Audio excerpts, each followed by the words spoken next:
Good morning, all you lovely people. Hope you're doing well. Yeah, on my way to church this morning. I'm on the door of the welcome team. Excuse the massive shirt, but I've lost weight. Anyways, hey guys, just want to talk to you guys about a revelation I got. Um, it's in Matthew 25, verse 14. It's the parable of the talents. This one was a bit of a warning for me, a bit of a boot shaker. Um, and I'm just sharing with you guys what I got. By no means am I telling you what to do, but so this is the parable of the talents. And it starts off by saying that, you know, let's put into perspective God created the world and every single thing in it, right? He even created money.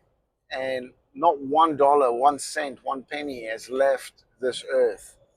Okay, just bearing that in mind. So the parable of the talents says that the master, God, Jesus, went away for a time. And before he went away, he left three of his servants money, talents. First one, 5 bags of silver. Second one, 2 bags of silver. The third one bag of silver, according to their capability of managing finances. A long time later, the master came back. And when he came back, he went to go see the servants. And the first servant, who had the 5 bags, had now managed the money, and he managed to earn another 5 bags from that. Well done, faithful servant. Second one, same, 2 bags. He managed to create another 2 bags from those finances. Well done, faithful servant. Third one, where's the money? Oh, here it is. I just had to dig it up out of the ground. What do you mean you had to dig it up under the ground, bro? Well, I know that you're shrewd, he said, and that you harvest where you've not planted.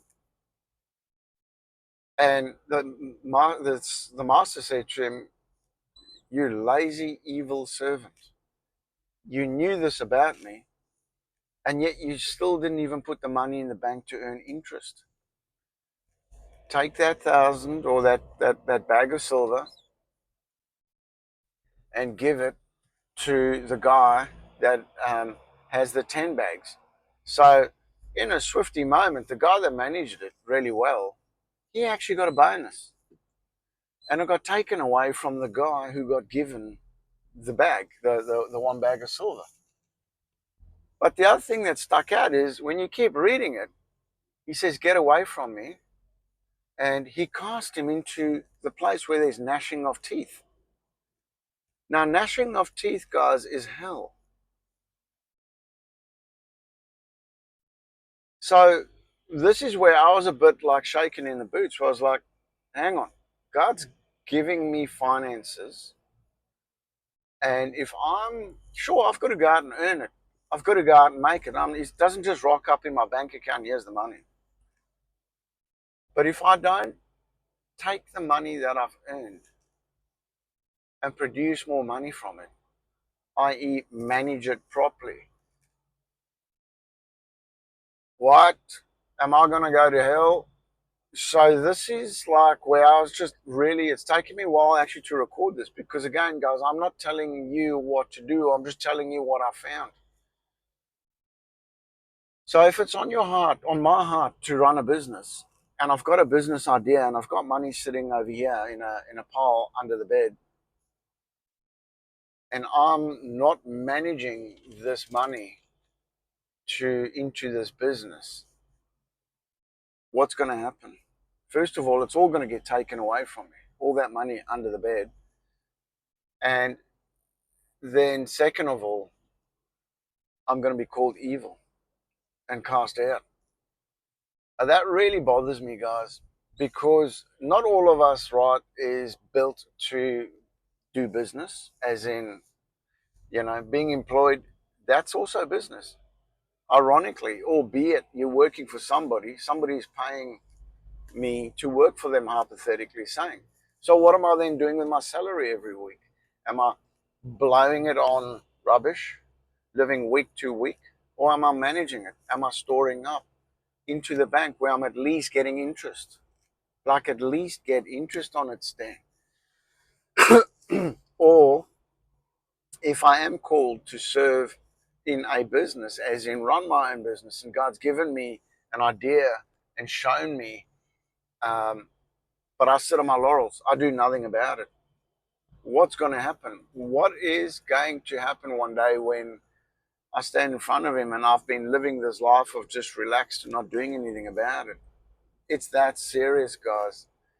And where also, as I've been chewing on this, talents. Why do they call it talents? Now, back in the day, of course, talents was called money. But it just happens to be that we use our talents to then be employed or run business. So, hypothetically, if I was talented in computers, in software, whether it's, whatever, in the software side of things or even the hardware side of things, that generally becomes my job because that is where my talent, my strengths lie.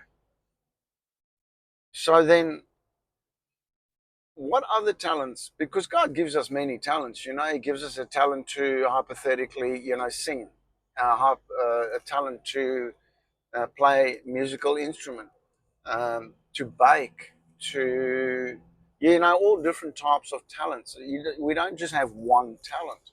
Now, these talents, I don't feel I'm going to go to hell if I don't. So I'm an ex-motor mechanic, and I got plenty tools. So if I'm driving down the highway and there's someone broke down with a tire and they're scratching their head, they have no idea how to change the wheel, I can stop and help them. I am now blessing someone with one of my talents. Now, if I kept driving, I'm not saying, God's not going to chuck me in hell for that, because He specifically talks about the money. And I want you to read it again, guys. So please, Matthew 25, verse 14, all the way. And I just feel that managing my talents. So I start scanning and going, Stan, where are your talents? Now, first of all, my talents is in small business. My talents is in problem solving. So I start scanning all my talents that God has given me and the things that I do. And I look at each talent now and I think to myself, how am I managing that talent correctly? Because guess what? The motivation is, well, use it, because the more you use it to sow into God's kingdom, i.e., for helping, the more I'm going to get, the better I'm going to get at this talent. And I just so happen to love doing whatever I'm talented in. You know what I mean? I just feel strongly like, if somebody has been on the music team, and you played an instrument and you got offended at church, um, you've put that instrument down. You're harming yourself. You're harming yourself in that instance because the joy of playing and enjoying that talent has now been robbed. And sure, you might not step back into the music team, but what about playing at home? What about sitting on the beach somewhere and strumming and enjoying and just loving the talent that was given to you, managed? So, guys, I just wanted to share this one with you. It is a bit shorter today. But again, managing the talents that God has given us. It's amazing how when I started viewing money as a river that flows, and how that my little dam, the dam that I have to have money in it, and I want to make one thing quickly clear, it just reminded me, is money isn't the root of all evil. Money that you love is. So the love of money, it says, is the root of all evil.